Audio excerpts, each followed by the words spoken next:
What's going on? It's Zach from Stable Minded. We're here doing Stable Spotlight with Jeff from LoopCrypto. Jeff, it's great to have you on, man. Yeah, thanks for having me, And Zach. great to meet you in person. Yeah, I know. It's nice. I feel like the crypto world, it's kind of nice to be IRL occasionally, right? And get to meet some people. So, yeah. But man, I'd love to learn more about LoopCrypto. We definitely see a lot on like the B2B payment side of things. So I'd love to get more of your takes on like where do you see consumer payments? And obviously give us the TLDR and like what do you guys do? Yeah. So I'd say highest level at Loop. I mean, our goal is really to make it simple to integrate crypto payments and stablecoins, whether you're a merchant or you're a payment processor that's been more in the traditional payment space. So, and we do that by really giving you the tooling, whether it's our APIs or actually kind of front end components to actually put a checkout on your website. So, for us, I mean, our focus, you asked about consumer. I would say I think we're seeing kind of businesses lead the way in terms of who's using crypto payments, stablecoins. It's particularly businesses right now, focused on really going after like a global client base. Gets a little drawn out. It does, but still, it's obviously it's where the bulk of liquidity is. Right. But I was even just having a few conversations last night, and I don't think people even realize, even in the U.S., how big consumer payments are for even just SMBs. It's like when you're talking about traditional payment processors, how would you kind of define those? Like you're talking about like the one that your mom and pop shop would use, or you're saying like alternatives to Square, or a little bit of both? A little bit of both. And I think for us, our niche in particular has been subscription payments. So where we're seeing a lot of interest is particularly it's a subscription management platforms, kind of a tongue twister, but these platforms that are helping you really kind of build out the logic if you're like a SaaS business, right? So you've got all these different kind of SaaS models you can employ. So these platforms sort of help you set that up. And then they want to plug in different like payment options there. I think where we're going is we're starting to see more and more interest of like crypto needs to be there as one of those options. So I think, in particular in the US, I think we're starting with sort of like developer tooling is definitely a vertical where we're seeing a lot of interest in, accepting crypto payments just because you've got a lot of obviously development happening in kind of the Web3 space, which is, proliferating at the moment. What type of subscriptions?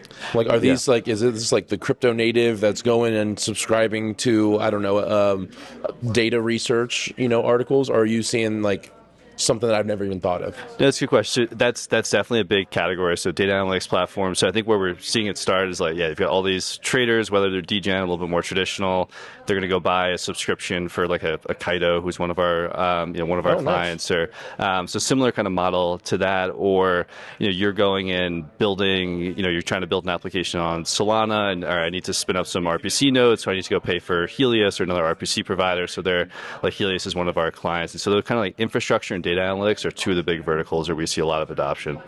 And do you guys want to double down on that vertical and be like the crypto native payment guys, or do you want, or like this year, are you trying to figure out how do we break out of that bubble? Because I think a lot of people got trapped in that, and rightfully so. But now it's I'm seeing a shift. So I'm curious what your approach is. No, it's a good point. Honestly, I think you had a post about this of like how do you like sometimes you can get stuck in like the crypto native world and trying to find like the big enough TAM, right? The big enough market to go after. So TAM, right? So it's honestly a little bit of both right now. We're kind of trying to fill out. I think we've built a nice like niche for ourselves in those verticals, and we definitely want to like win those verticals because in the same way that when Stripe got started early on, they started with the Y Combinator class, and one of those happens to be Lyft, and they explode, right? And you're kind of along for the ride in the payment space.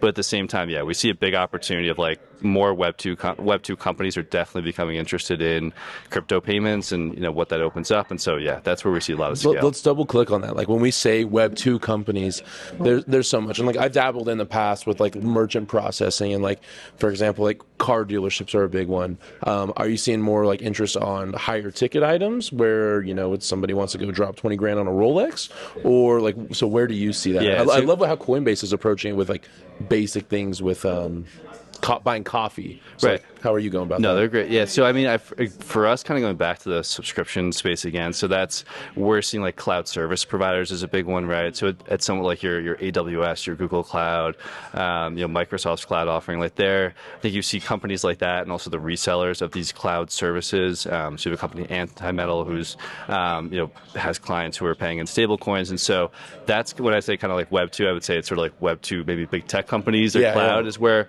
we're seeing the interest. We are definitely a little bit less focused on particularly like smaller dollar items or like one-time purchases where, something like a Coinbase, which I think is going to compete with sort of like your Square, your Toast for sort of like that point of sale that might be in crypto. And so treat me like I'm a cloud service provider. Like why would I even want to use stablecoins and offer them? Is it because the consumer wants to use them?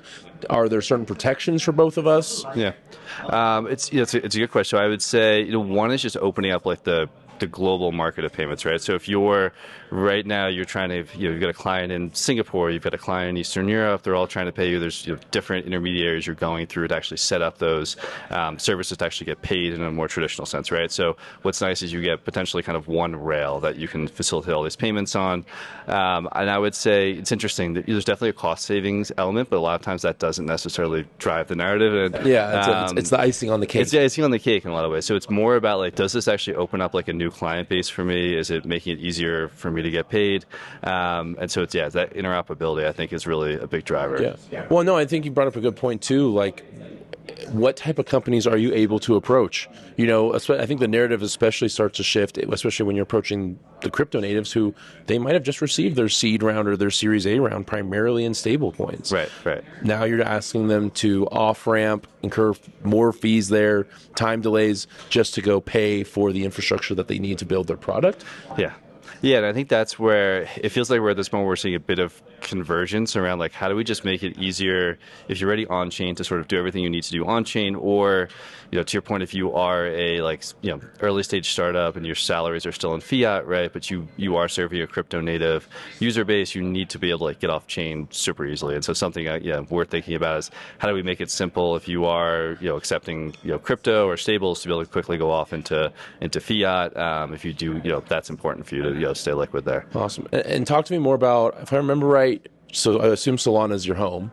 It's not actually. We've kind of started on the EVM side and then came over to Solana, which about 6 months or so ago. Yeah.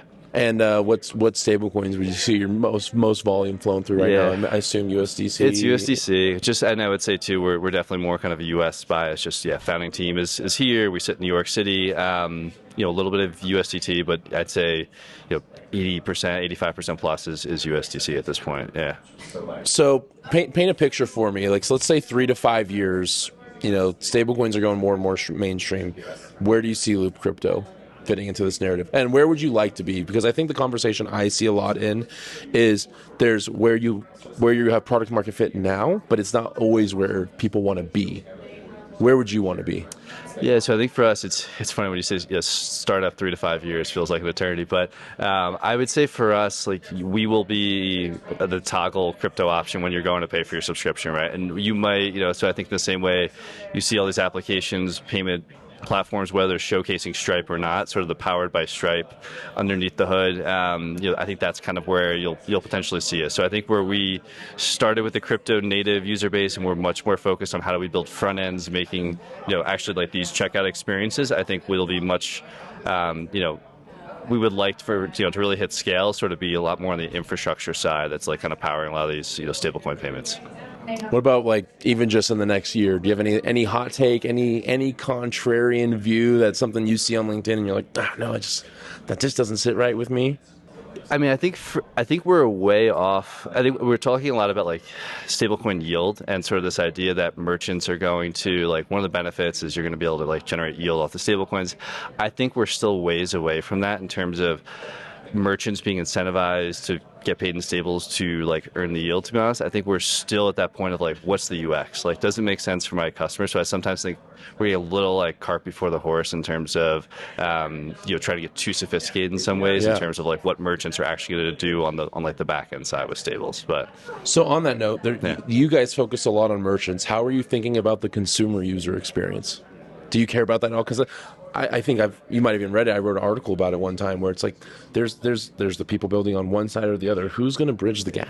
I think we're getting there. It's definitely something we care about, and we were chatting with Max for Privy a minute ago, and I think those guys are doing like a fantastic job of just thinking about, okay, you're going to come to a checkout experience whether or not you have a crypto wallet. Like, how do we just make that intuitive for you? So I would say it's something we are much more focused on now, but it's a question of maybe we're working with partners to help facilitate that interaction. But I think for us, having a wallet is going to kind of be like table stakes, and it's just a question of like how do we as a platform make it easy for however you're generating a wallet or whatever wallet you're using, you can come to our platform and it's simple to connect.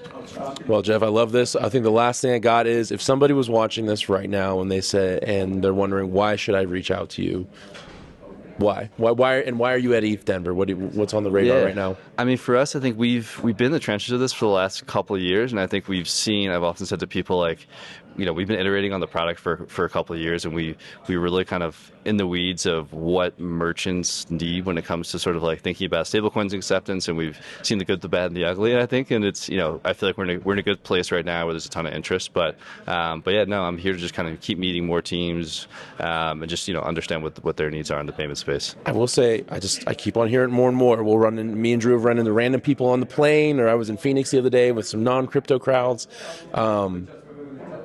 You bring up Stripe and the Bridge acquisition, they go, I need to learn more about this stuff. No, I mean, there's nothing better than that, right? I was reading Drew's post. It's just like, that's a fantastic You bring up 1.1 billion acquisition, they're like, huh? Oh, yeah, that makes, like, there's something going on here, I would right? like to learn more about that. And come watch Stable Minded. Yeah. But man, dude, thanks for coming on Stable Spotlight. Yeah. It's great to have you on the show. Yeah. And tune in for the next one.